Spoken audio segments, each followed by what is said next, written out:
Hello. Today's poem we're considering is likely one of the most raunchy, bawdy and vulgar poems in the English literature canon. It's The Flea by John Donne, one of his most famous poems. It's a poem of seduction, or attempted seduction, by the speaker who wishes to bed his lover. Before we start, if you haven't yet subscribed to our channel, it would be greatly appreciated if you would. Thanks so much. I have the poem here, so let's start. Mark but this flea, and mark in this, how little that which thou deniest me is. It sucked me first, and now sucks thee. And in this flea our two bloods mingled be. Thou knowest that this cannot be said a sin, nor shame, nor loss of maidenhead. Yet this enjoys before its woo, and pampered swells with one blood made of two. And this, alas, is more than we would do. Oh stay, 3 lives in one flea spare, where we almost, nay more than married are. This flea is you and I, and this our marriage bed, and marriage temple is. Though parents grudge, and you, we are met and cloistered in these living walls of jet. Though use make you apt to kill me, let not to that self-murder added be, and sacrilege 3 sins in killing 3.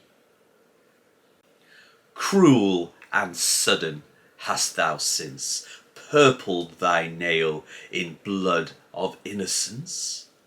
Wherein could this flea guilty be, except in that drop which it sucked from thee? Yet thou triumphest, and sayest that thou findest not thyself nor me the weaker now. 'Tis true, then learn how false fears be. Just so much honour when thou yieldest to me will waste as this flea death took life from thee. When reading The Flea, it's hard to believe that in the future this poet, who is more or less the same as the speaker in this poem, would become the Dean of St. Paul's Cathedral. Why is it surprising? Amazing? Well, this is one of the most bawdy, raunchy poems ever written. In it, the speaker, who is almost certainly John Donne, attempts to persuade his chaste lover to surrender her virginity to him. And he goes about persuading her in several ways, using a variety of strategies which we'll consider now. So firstly, we're going to conduct a line by line analysis, and then we'll look at structure, form. Later on, we'll also place the poem in historical context. So plenty to unpack. Let's start now. In The Flea, the speaker attempts to persuade his chaste lover to lose her virginity to him. In his attempt to achieve his aims, he uses various strategies, notably humour and a logic of sorts. In his bid to bed her, the speaker relies on a misplaced medical belief, and even theology, religion.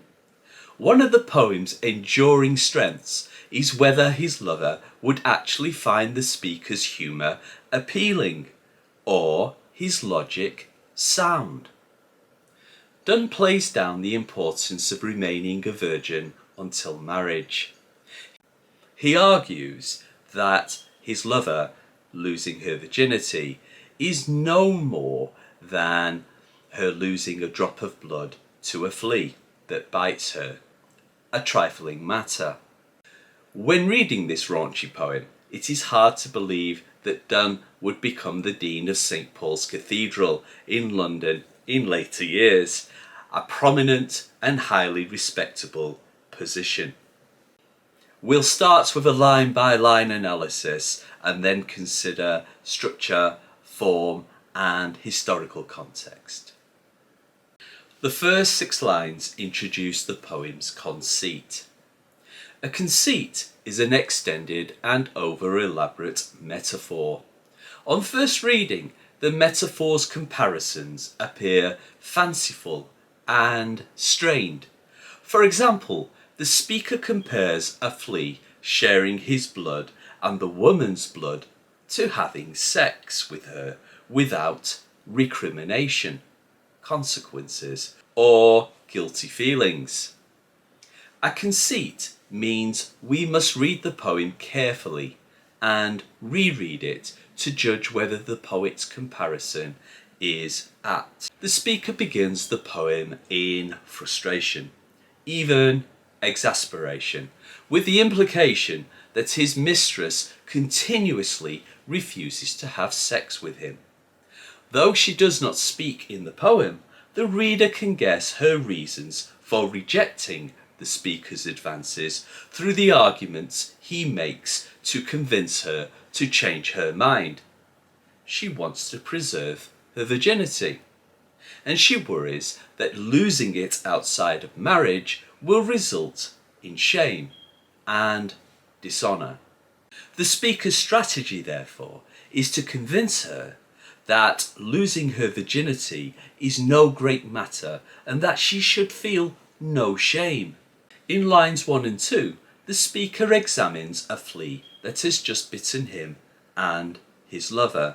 He says, "Mark, look at this flea, and you'll see how little, how insignificant the thing you deny me is." These 2 lines present the predicament, and the speaker expresses his unhappiness that the woman won't sleep with him. His use of the euphemism, "that which deniest me," rather than directly saying, "sleep with me," is the speaker's ploy to play down virginity's importance. In lines 3 and 4, we learn the flea sucked him first, then it sucked the woman, and now their blood has mixed inside its body. Sucked is a word suggestive of sexual intimacy. If we replace the S in suck and sucked with an F, we introduce a whole new level of vulgarity. Need I say more? Using the inclusive pronoun our establishes a bond between the speaker and his would-be sexual partner as he attempts to get her consent to sleep with him. In lines 5 and 6, the speaker carries on persuading. He has used our, and now he says, "thou knowest," assuming she will agree with the statement he's about to make. He argues that mixing blood isn't a sin, shameful, or a loss of her maidenhead, virginity. Comparing the flea bite to losing her virginity is part of this strained comparison, the conceit.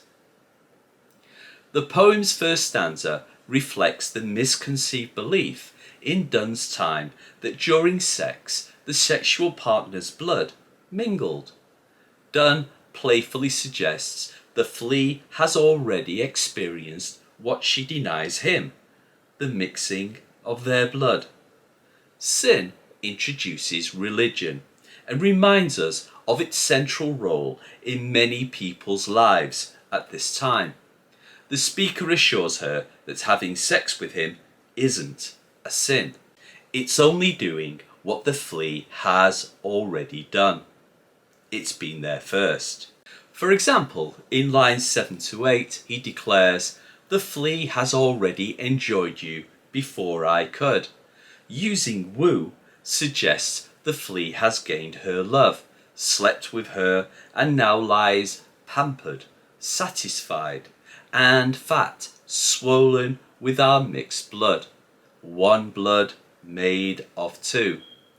The image of the satisfied, satiated flea reinforces the belief that during sex the lover's blood mingled.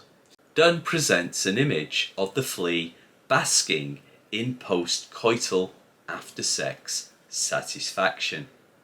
In line 9, swells suggests sexual arousal.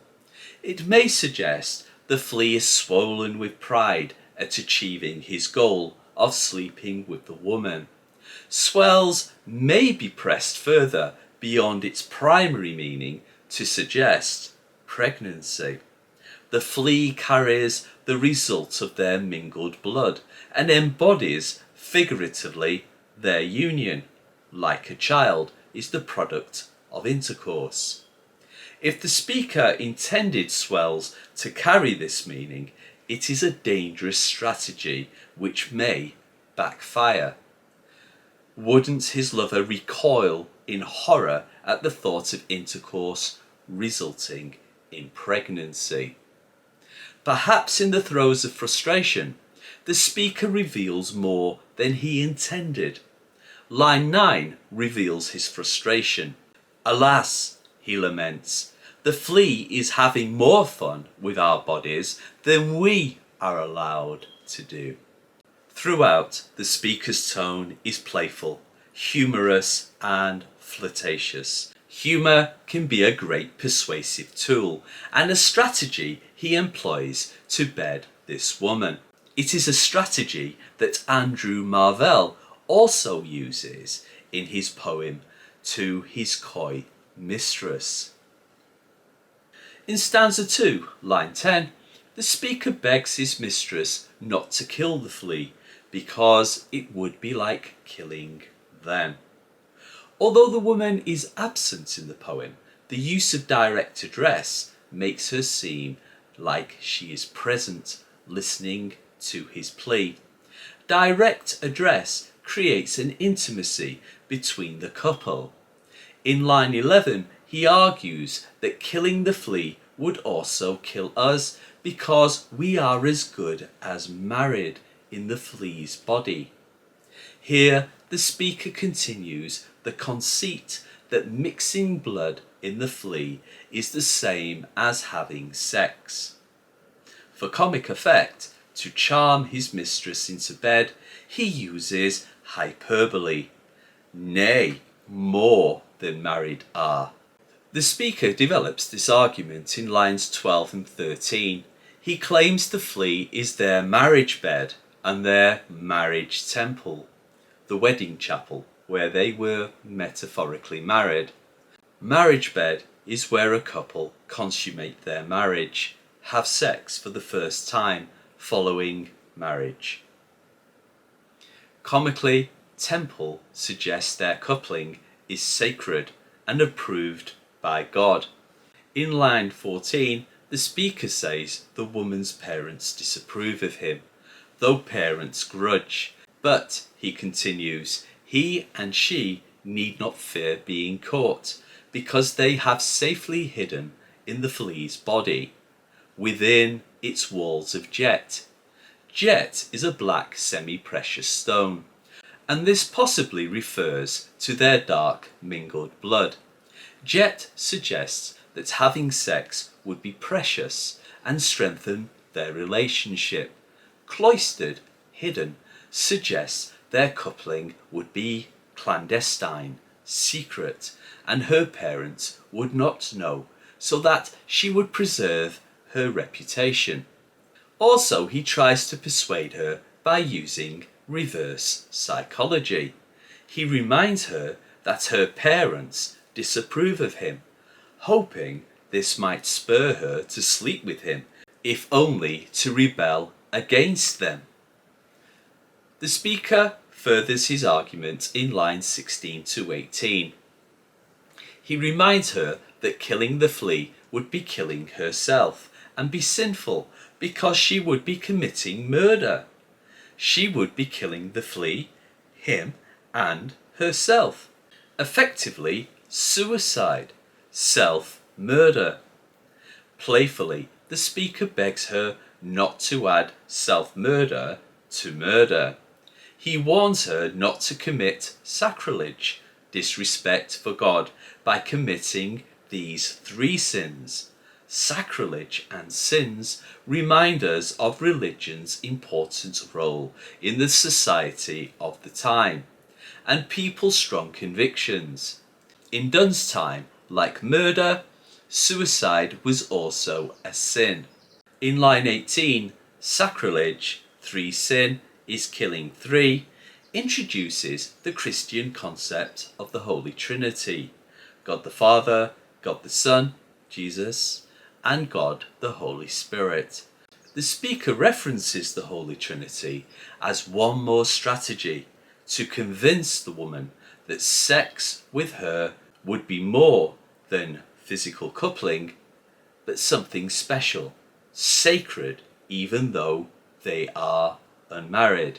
And as we can see, typical of a John Donne poem, the speaker uses logic and argument as a persuasive tool. In stanza 3, the speaker continues his quest to seduce the woman. Like stanza 1, it starts with an apostrophe, directly addressing her, thou. In mock outrage, he calls her cruel and sudden. Cruel and unpredictable, because she didn't listen to him and has killed the flea anyway. Her nail is purpled with its blood. Hyperbole is again used, blood of innocence, for comic effect. Using present tense and direct address makes her action immediate and makes us witnesses to her supposed crime and sin. The speaker employs rhetorical questions in lines 21 and 22 to make her consider his arguments. How could this flea be guilty? All it did was suck a drop of blood from you.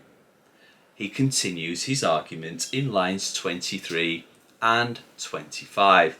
He argues, now you have triumphalist, defeated the flea, and found neither you nor I weaker by killing it, so sleeping with me will not change or harm you. In the poem's three final lines, the speaker raises points that he hopes will convince his lover to finally sleep with him.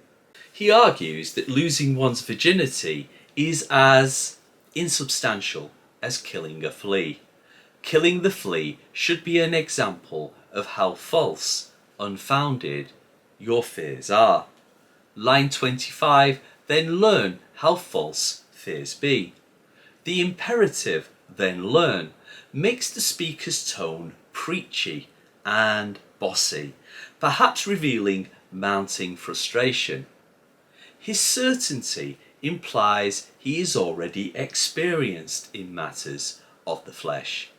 The preachy, moralistic tone he uses to convince the woman to sleep with him is ironic, contrary to what an actual preacher would advocate.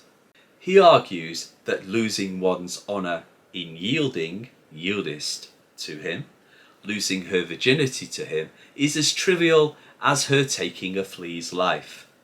Just as there was no loss of honour, integrity, in killing the flea, there will be no honour lost, waste, in sleeping with me, he argues.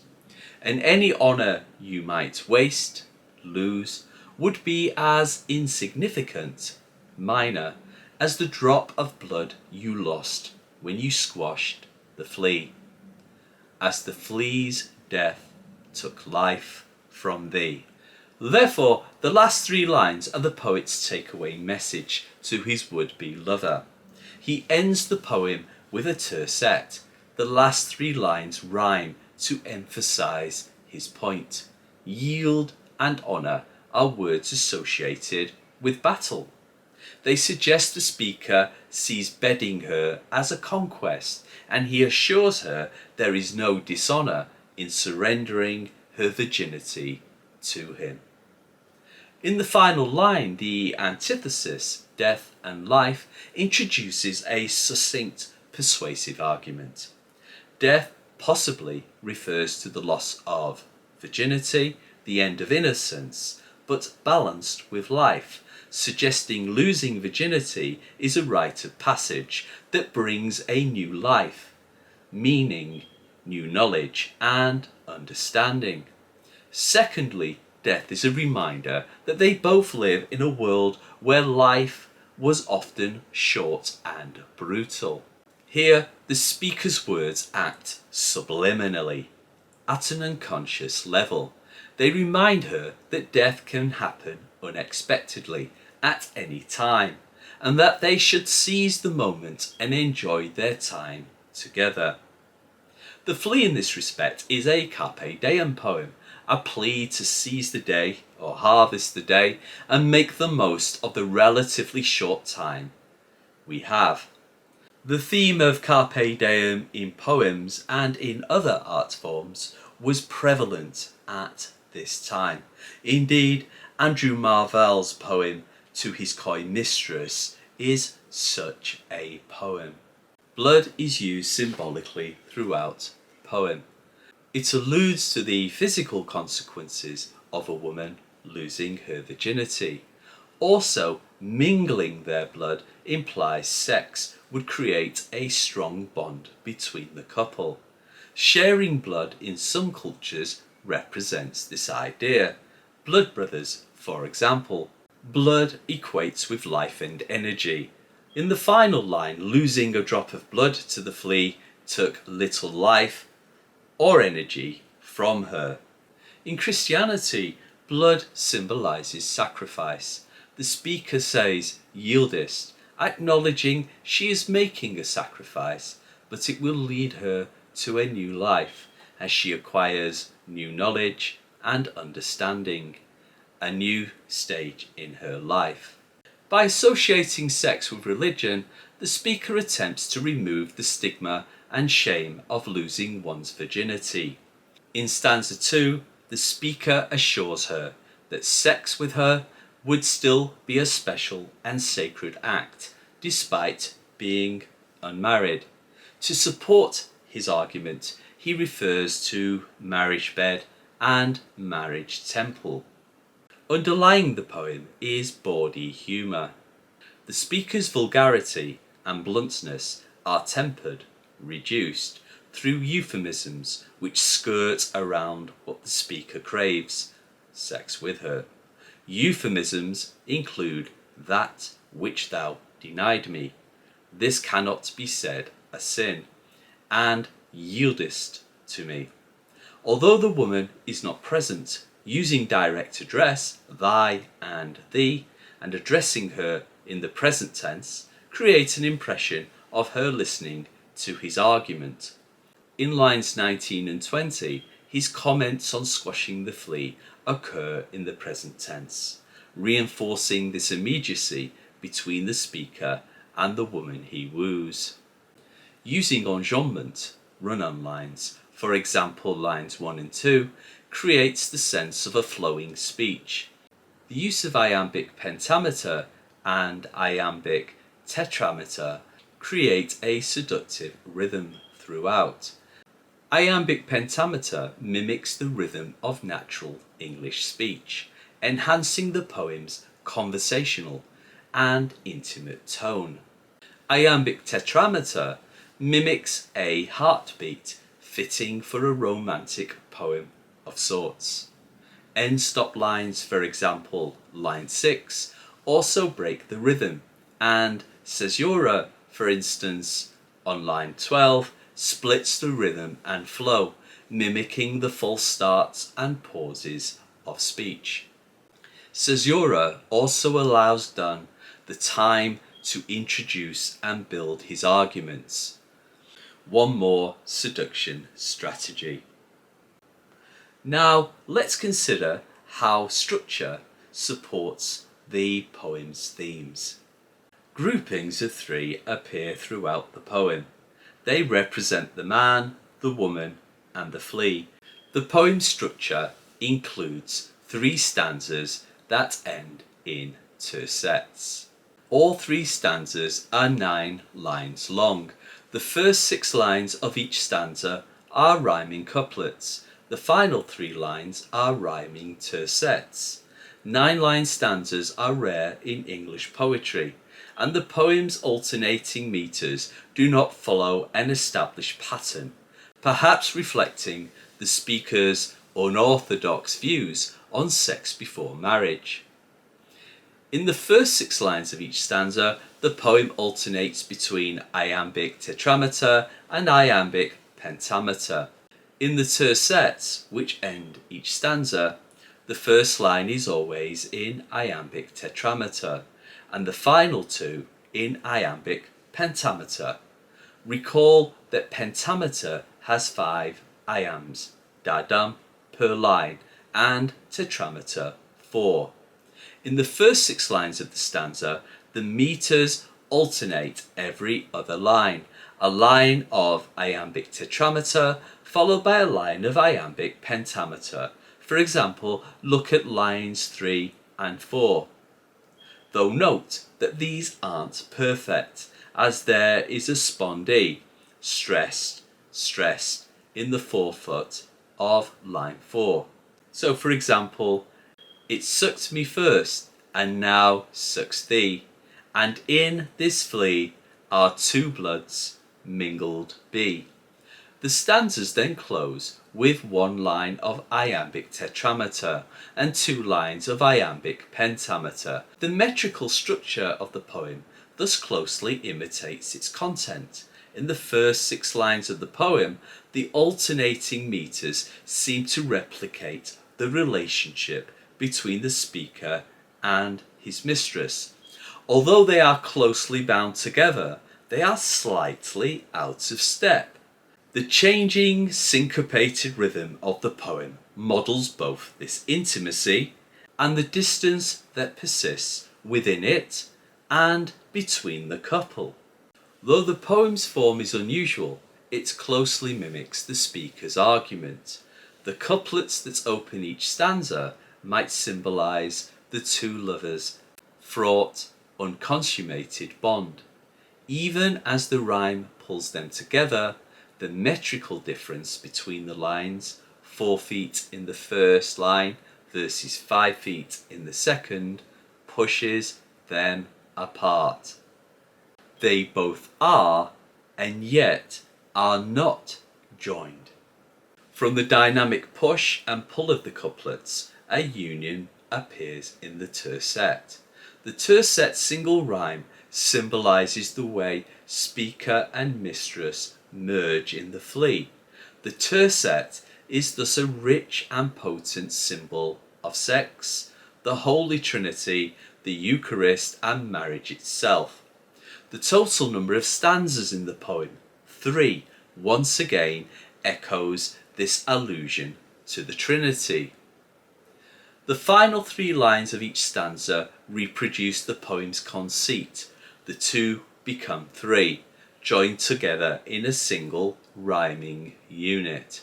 Now let's consider the rhyme scheme and how this supports the poem's themes. All 3 9-line stanzas have the same rhyme scheme. The first 6 lines of each stanza contain 3 rhyming couplets. The final 3 lines are a single rhyming tercet. The rhyme scheme for each stanza is thus: AA, BB, CC, DDD.